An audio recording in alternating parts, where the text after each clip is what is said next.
Think about the last time you had a free hour, an actual open block of time, the thing you'd been waiting for all day. You sat down to finally do the important thing and you just couldn't. You reorganized your desk, you refilled your water, you were busy the whole hour, and that one thing that mattered was exactly where you left it. So what was that? It wasn't a time problem. You had the hour. So what actually ran out? Here's the shift almost nobody makes. We've all been trained to manage our lives like a calendar. We block the time, we fit more in, we optimize the schedule, but time is fixed. Everybody has the same 24 hours, and you cannot make more no matter how good your system is.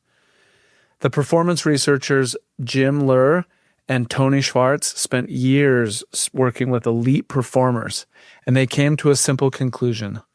The people who sustain high performance aren't managing their time better. They're managing their energy better. Energy is the thing that actually decides whether an hour is worth anything. And unlike time, energy goes up and down. It can be spent and it can be rebuilt, which means it's the one you can actually do something about. Time management tells you where the hour goes. Energy management determines what you can bring to that hour. Ariana Huffington discovered energy management when her body forced the issue. In 2007, after running on too little sleep for too long, she collapsed, hit her desk, and broke her cheekbone. Her calendar had not failed her. Her ambition had not failed her. Her body had simply reached the point where it would no longer cooperate. So today, we're going to break down why your energy runs in waves and not a straight line. Why you've actually got 4 different types of energy you're managing, not just one. Why recovery is part of the work instead of the reward for it. And what a simple daily practice looks like to get more out of the same 24 hours. Let's dive in. Welcome to the Mental Fitness Podcast in partnership with NUE, that's NUE, where we explore real tools and stories for building mental strength in the modern world. So the first idea is to manage energy, not time. Let's start by challenging the thing we've all been told, which is that the answer is to a full life is just better time management or a better system, a tighter calendar, a smarter app, a better to-do list or system for tracking our tasks. And those help, but they help at the margins. What the researchers Lair and Schwartz found is that working with people at the very top of their fields, they found the real lever somewhere is it's something else. Their point is simple. Everybody gets the same amount of time. What separates the people who sustain it from the people who burn out isn't how they slice it up. It's how they manage their energy across the day. That's actually good news because we can't create more time, but we can become more intentional about the physical, emotional, and mental capacity we bring to time. So think about your phone. You can have a whole day of stuff lined up on it, calls, maps, music, the works. But if the battery's sitting at 4%, none of that matters. The schedule's full and the phone's still dead. And most of us obsess over what's on the calendar and we completely ignore the battery. In the research, another idea, and this was new to me, this was really fascinating. You run on waves, not a straight line. So here's the part that changes how you plan a day. Your energy and focus don't hold a steady line from 9 to 5. They run in waves. And this research comes from Nathaniel Kleitman. He's who's commonly referred to as the father of modern sleep science. He's the guy who discovered REM sleep back in the 50s. That roughly 90-minute cycle your brain moves through all night, the rapid eye movement. And here's the part that matters for us. He noticed that the same rhythm doesn't stop when you wake up. It keeps running all day long. Roughly every 60 to 90 minutes, you move from sharp and locked in to foggy and restless. Although it can look a bit different for every person, there's some nuance there. But the key point is attention is not designed to remain perfectly steady for hours. I love that idea. We know we go through these cycles in sleep, and reading this it could really resonate with me because I feel that throughout my own day. Right. So around that 60 to 90-minute mark, you start fidgeting, you get hungry, you reach for your phone and scroll, you lose the thread.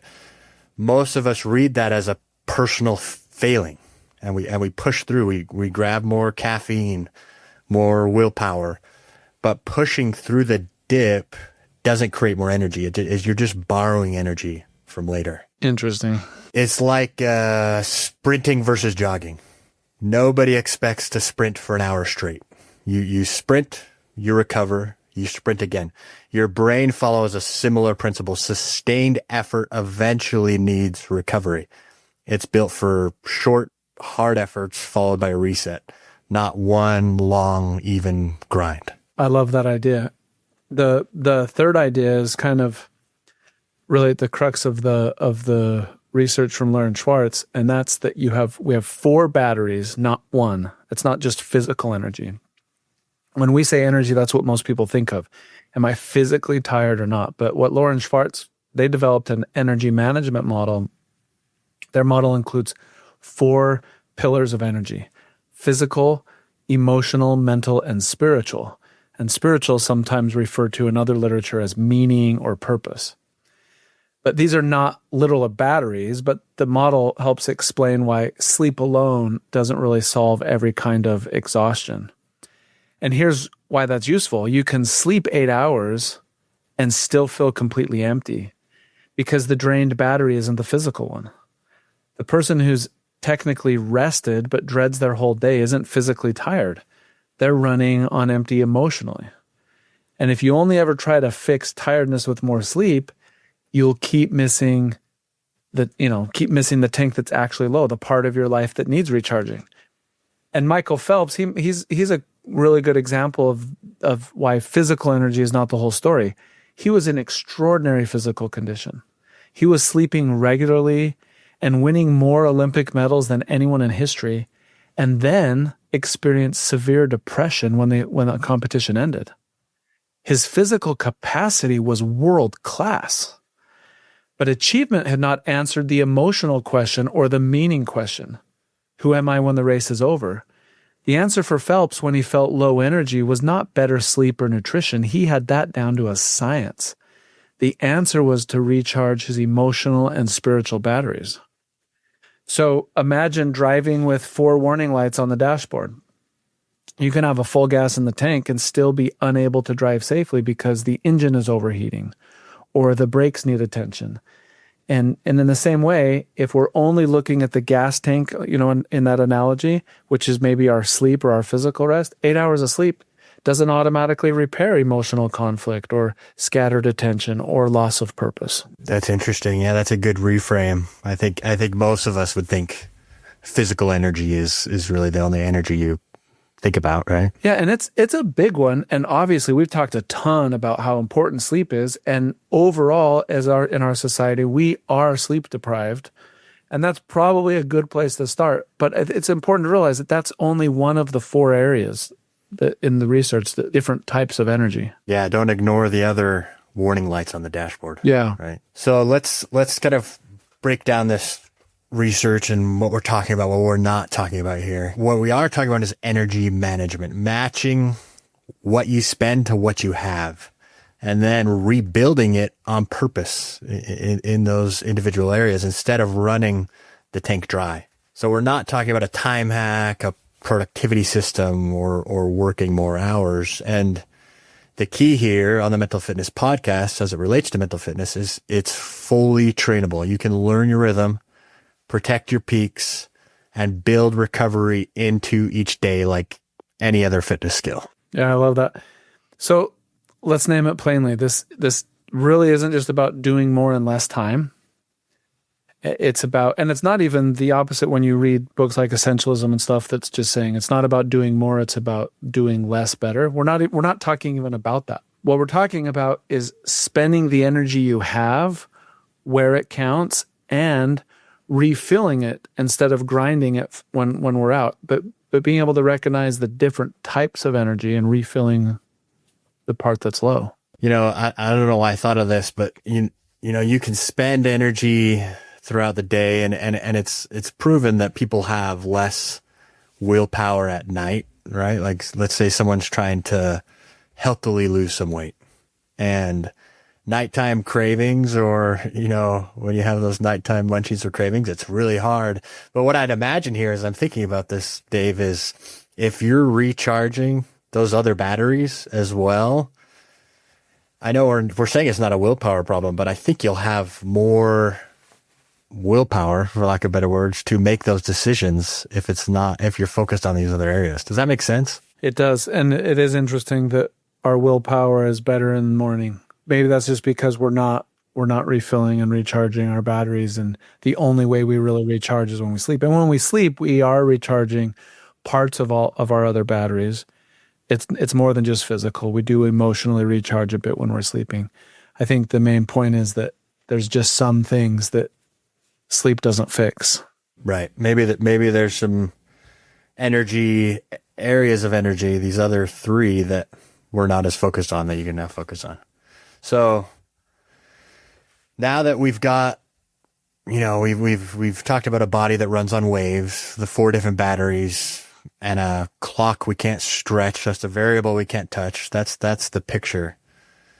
So the obvious next question is what this actually looks like in a normal week or day, because almost nobody is building their day around energy today. Most of us are building around our calendar and then wondering why the calendar keeps winning and we keep losing. So let's talk about where this shows up in real life and where people are quietly draining themselves without noticing.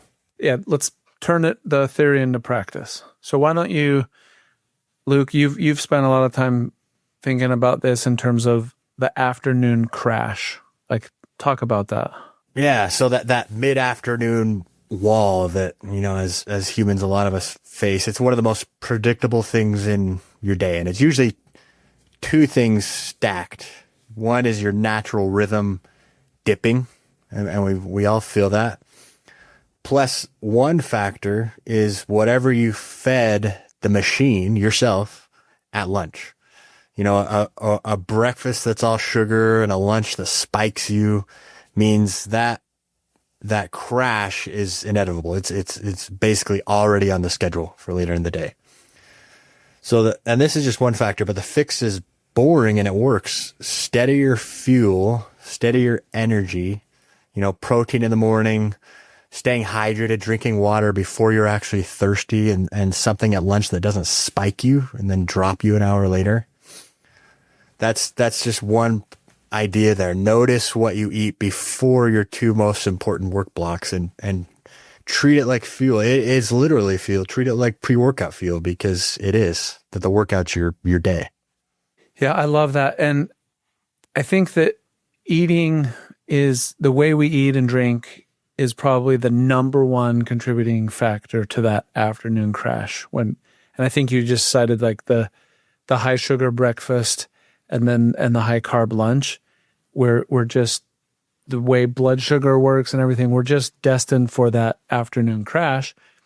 You can optimize and improve your eating and that'll significantly improve it. I'd noticed that for me myself. And yet still, there's sometimes when I still hit a wall in the afternoon, and I don't think it's always related to what I eat, probably most of the time, but sometimes it's just part of your circadian rhythm and you're just tired.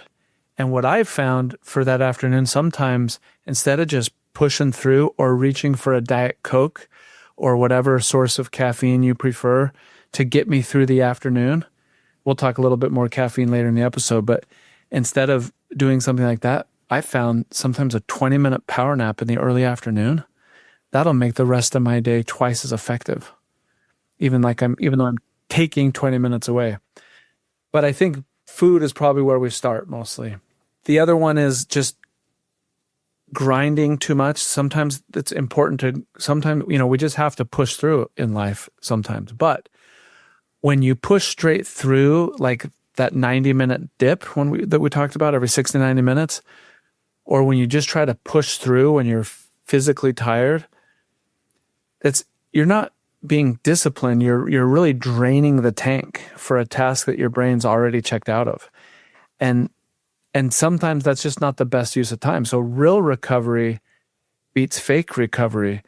And here's the thing is sometimes people get they're caught up in their work, or they just feel like they can't focus, and so they decide they need to take a break, and that's a good thing, right? And good examples of breaks might be a brief walk around the block, get some sunshine, get some physical movement in, or it might be a 20-minute power nap. It might be some other things like that. I think a common mistake is doom scrolling, saying like, oh, I just need to take a break from work. And so then you either sit in a chair or lay on the couch or whatever. And as you doom scroll, you think that that's rest, but it isn't always recovery. It's just a different screen, and it depends what you're doing. But gaming or social media scrolling, they can often make your brain more tired. They don't provide actual rest. We had a whole episode on this when we talked with our neuroscientist. So like really getting outside for a short walk, like I mentioned, getting quiet for 5 minutes just to like gather your thoughts or other things, that's a way better way than just pushing through, reaching for caffeine or doom scrolling. So I think a good practical application is after like a focused block of getting a lot done, is take a real break from the screen.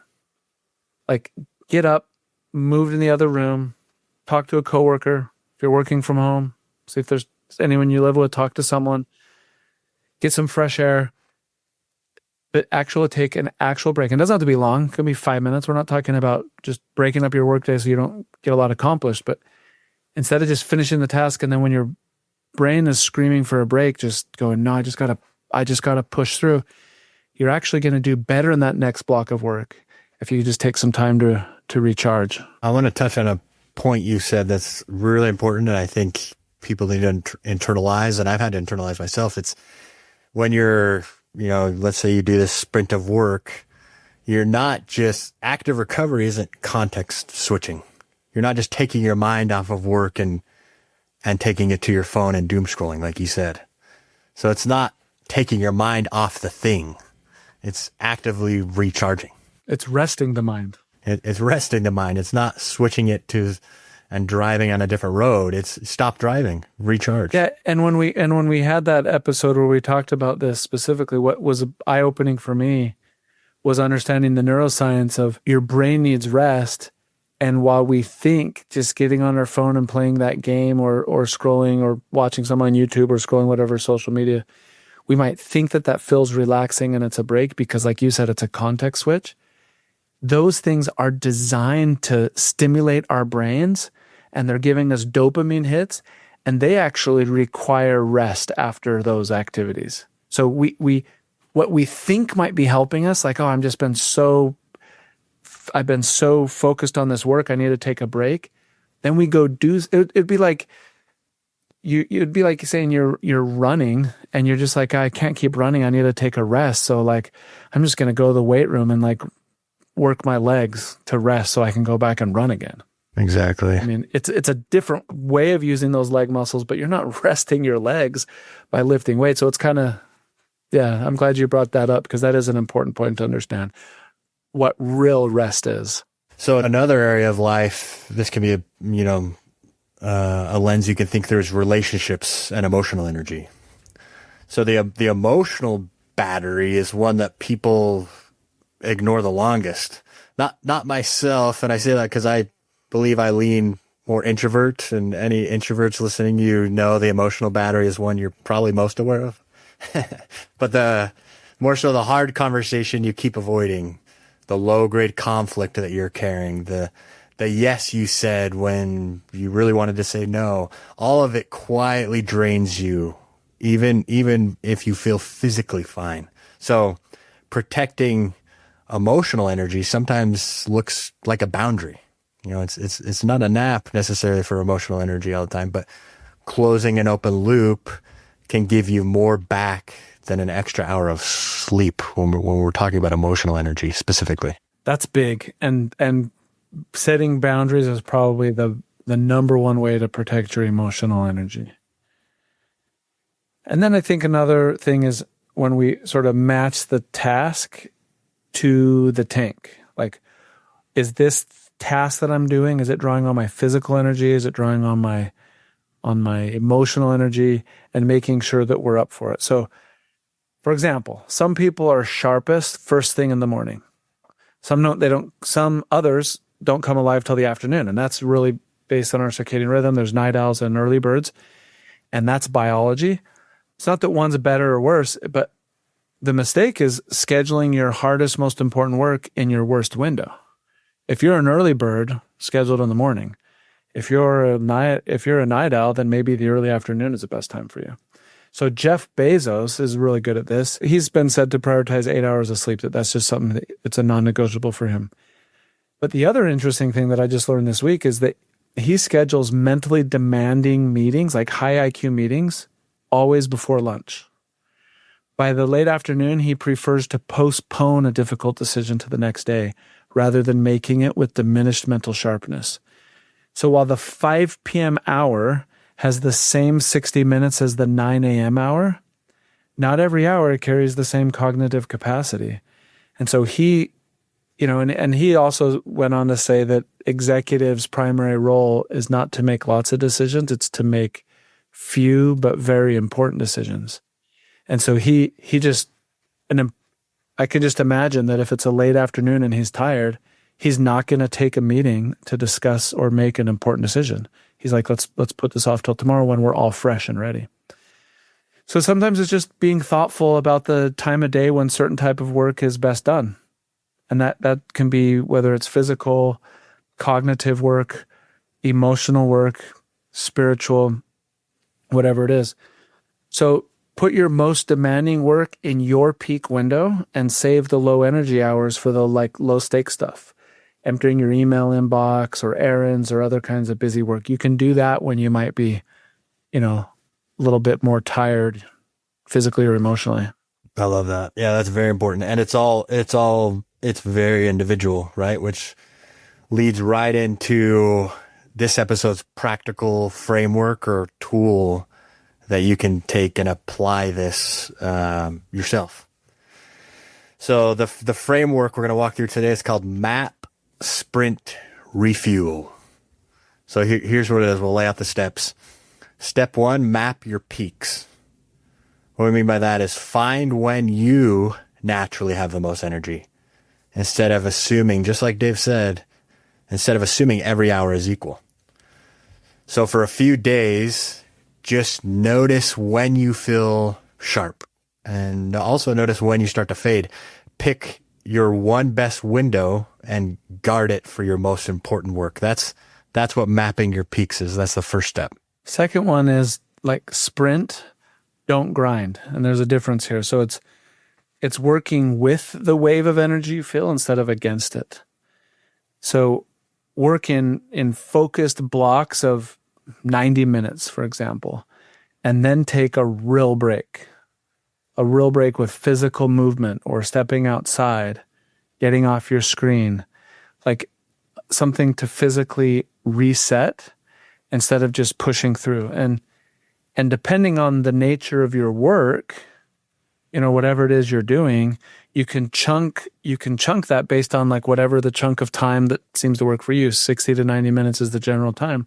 And some can go a little longer, but find the chunk of time that works for you and then intentionally plan work around that. But when you've kind of hit that, maybe you set a timer.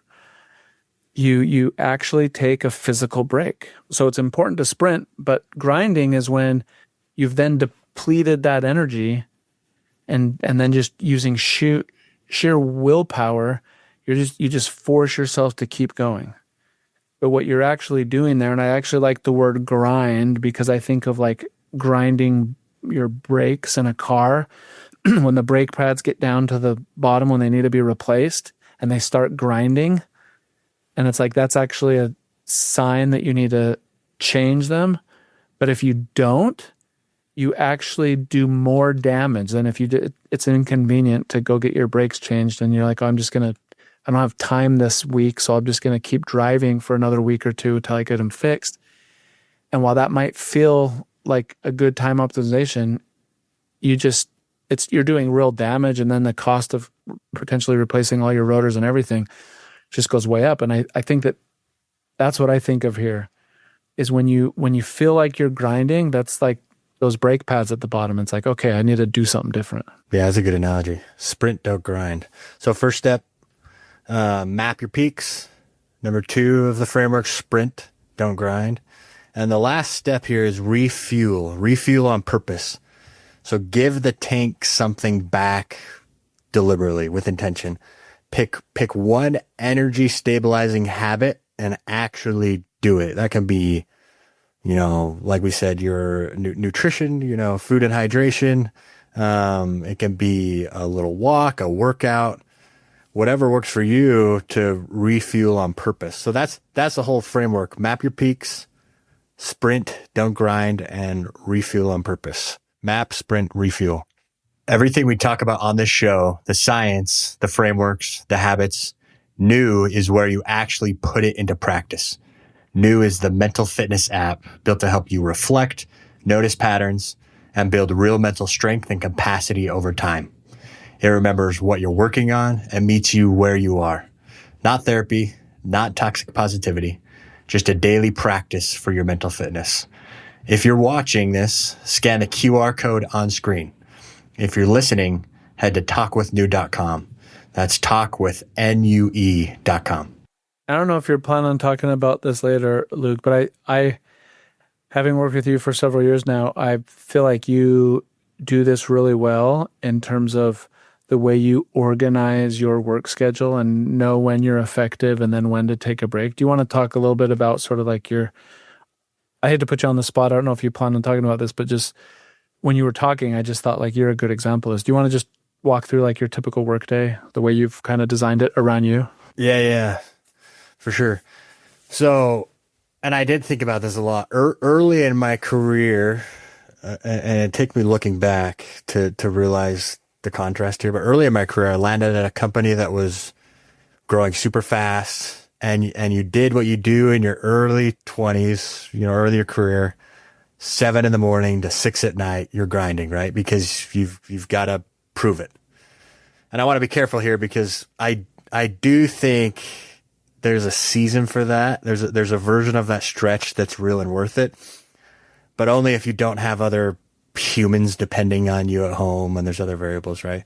But here's what I didn't see at the time. My career grew.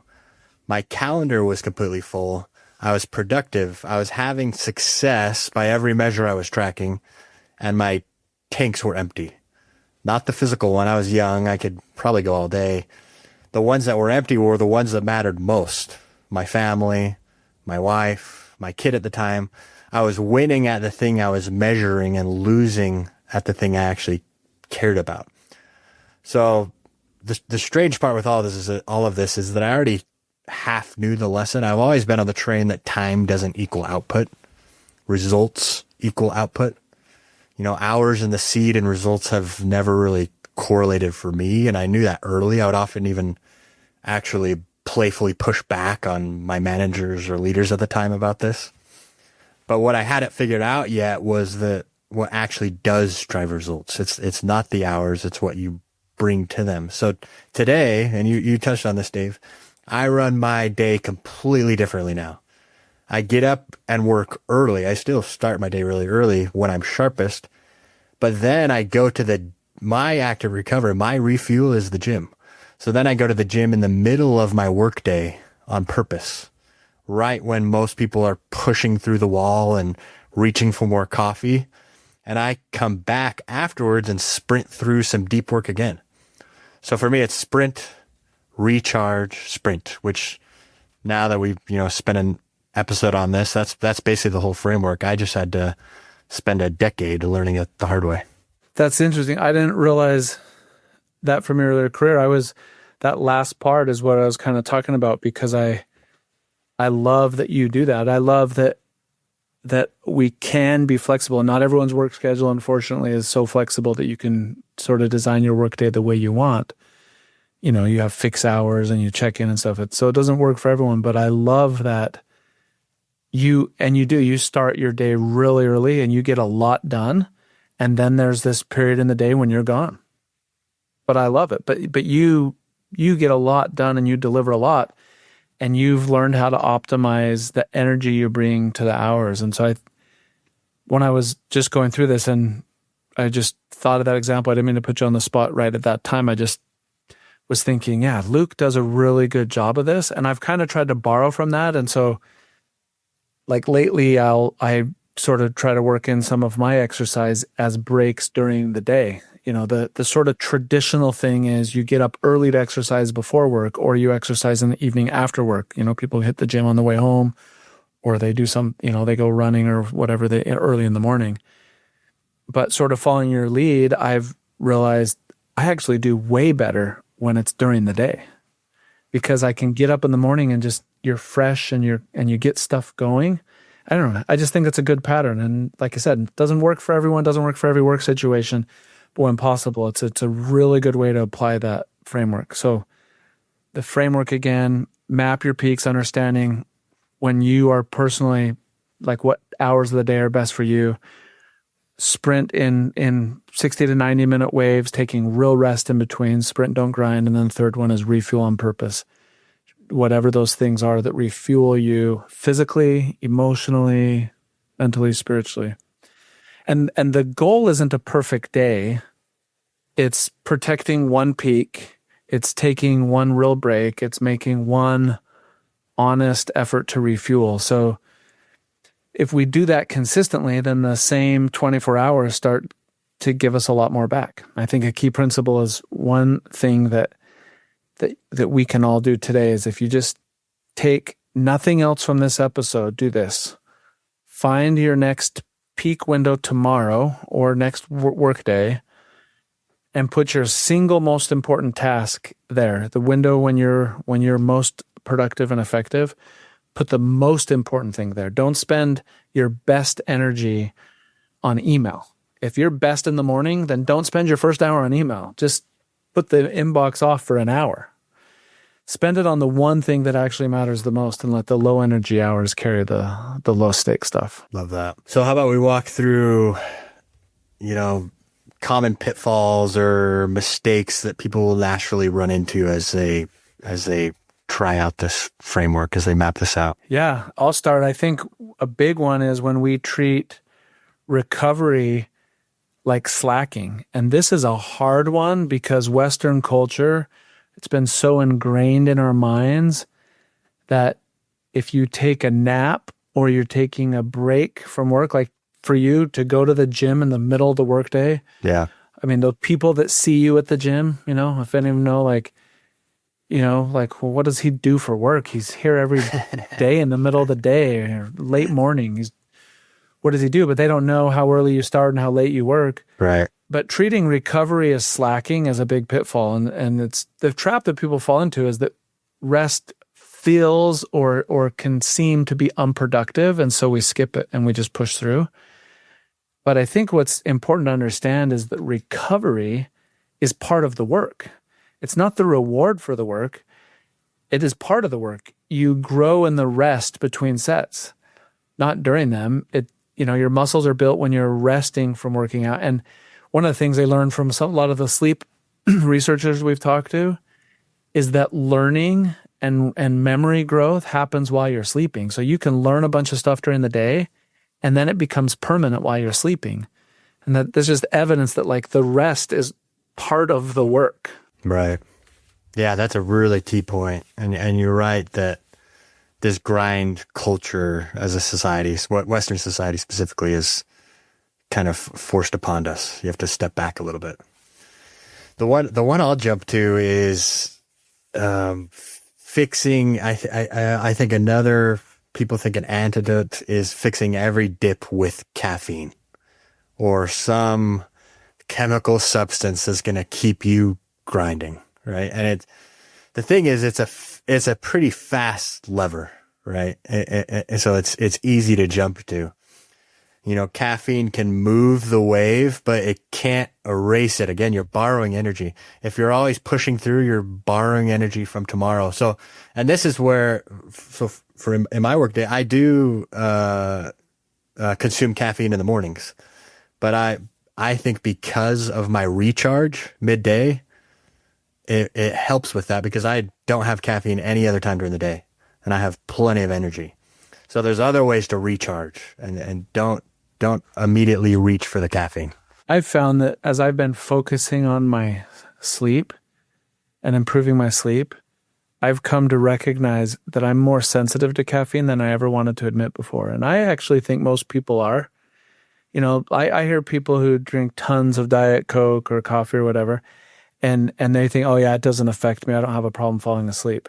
Then in a separate conversation, you're talking to someone and they're like, yeah, I don't sleep very well.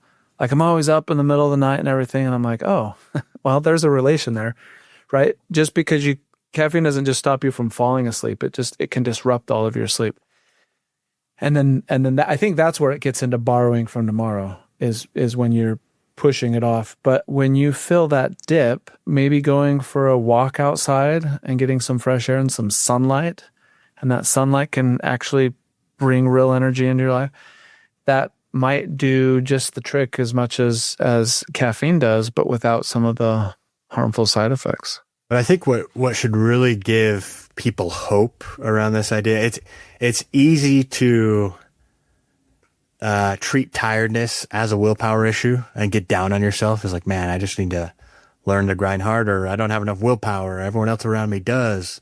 It's very easy to just be down on yourself and try harder. But you can't out-discipline the drained battery. So the hope is, the move isn't that you need more willpower, that you're not enough. It's, like you said, sleep, nutrition, walking, very simple moves. It's spending and refilling those batteries in a smarter way, which anyone can do. Yeah. I think another pitfall, and we talked about this, but just to make it clear, is spending our best energy or our peak energy on low value tasks. And just the Jeff Bezos example really hits home for me, because I think here's a guy running one of the biggest companies in the world, and he's a very accomplished and successful guy. And he's saying the real important meetings I have before noon, when I know that my mind is fresh and crisp, and I won't even do that kind of work in the afternoon. And that's just such a good example. I'm just guessing that for most people, the early morning hours when you're freshly rested and your mind's clear and clean, I just feel like for most people, probably morning hours are your most effective hours. But probably what most people do in that time is email and calendaring, which is something that you can do. You don't need to be doing when you're most crisp. And they're like, okay, I'm going to get all the email, I'm going to get all this stuff done. And then in the afternoon, I'm going to sit down and really work through that document I need to do or that project. And what they're unintentionally doing is the exact worst thing from managing energy. When your energy is best and your mind is most clear, you're doing low, valued tasks. Then right when that afternoon dip is about to hit is the time when you've allotted for that strategic project or that important document you need to write or whatever it is. And so I think that's just a common pitfall. And what we need to guard is just, and not everyone is in the morning. Some people it is the afternoon is their peak time. But once you've done that exercise of map is step one, map, grind, refuel, or map, sprint, not grind, refuel. No. But once you've done the mapping, then match that mapping and make sure that you guard those 2 or 3 hours. They're sacred. Make that your most important work. And if the way you get work done is meetings, then that's when you schedule the meetings. If the way you get work done is quiet time, then you block that off and you're like, I'm not available during this time for meetings. That's when I'm going to be doing my real work. Yeah, that's an important one. And I think the last one here, we've touched on this, but it's worth re-mentioning is fake recovery. And this is hard I've noticed this in myself. You have to be really intentional because reaching for your phone is such a natural instinct today to recover. It's not the right move, but it's very natural. It's a habit you have to be very intentional on breaking when you're seeking active recovery, right? Scrolling isn't recovery. It's a completely different drain. It is a drain. So move, get outside, get quiet, reflect, make a real reset. Try to avoid real fake recovery. Yeah. Some of the stuff that we've talked about here has just in lots of different small ways has like made a difference for me. I think recently, as in the last year, that fake recovery has been a big one. It was really when we had with Dr. Lathan, the neuroscientist, when he's the one that introduced the idea of the fake recovery. Because I thought sometimes when I needed a break from work, I would get on my phone and scroll, thinking I was taking a break. And it was sort of that realization that that's not a break. That's draining your brain. Just context switch, yes, but you're draining your brain, and then you go back to work thinking that you're going to go back with more energy, and you're returning to work with less energy. That was just like a big one, probably of all of these for me. And then the one that I think that I need to work on the most is spending my peak energy during the peak hours. I think that I spend my best hours, the best years of my life, the best hours of my day are spent on the least important tasks. Yeah, great points. Good reflection there. So let's recap and kind of close this out a bit. So first thing, one, time is fixed. Energy is not. Everybody in the whole world gets the same 24 hours. But energy is the variable that you can actually build and rebuild, refill. So that's where the real leverage is here. I think another key point is you run on waves, not in a straight line. So focus comes in roughly 90-minute cycles.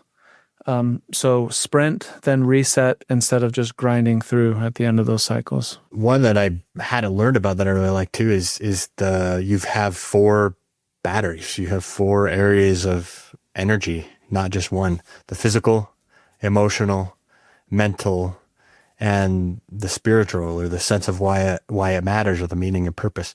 Burnout is not always the result of a battery you forgot to charge. Sometimes the load itself is unsustainable. That's a different thing.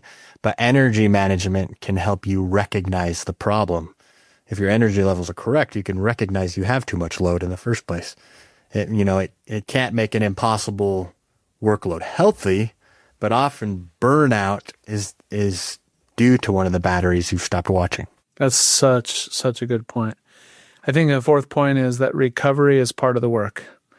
And despite what we might have been taught in Western culture, recovery is not something to be ashamed of. If we need to take a power nap or take a break, real recovery refills you. Fake recovery just drains you more. And then the last one is the tool, the practical framework: map, sprint, refuel. Protect one peak, take one real break and recharge, and make one honest refuel. So I think a core message from today, if nothing else, is you probably don't have a time management problem. You have an energy problem. And that's actually good news, because we can do something about that. We can't change the amount of hours in a day or the minutes in an hour, but we can absolutely build more energy. We need to stop managing the clock and start managing the battery. So one challenge this week: find your peak window tomorrow and put your single most important tasks inside it.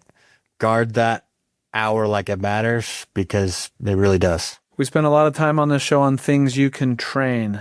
Energy is one of the most trainable of all, and most people have just never been shown how.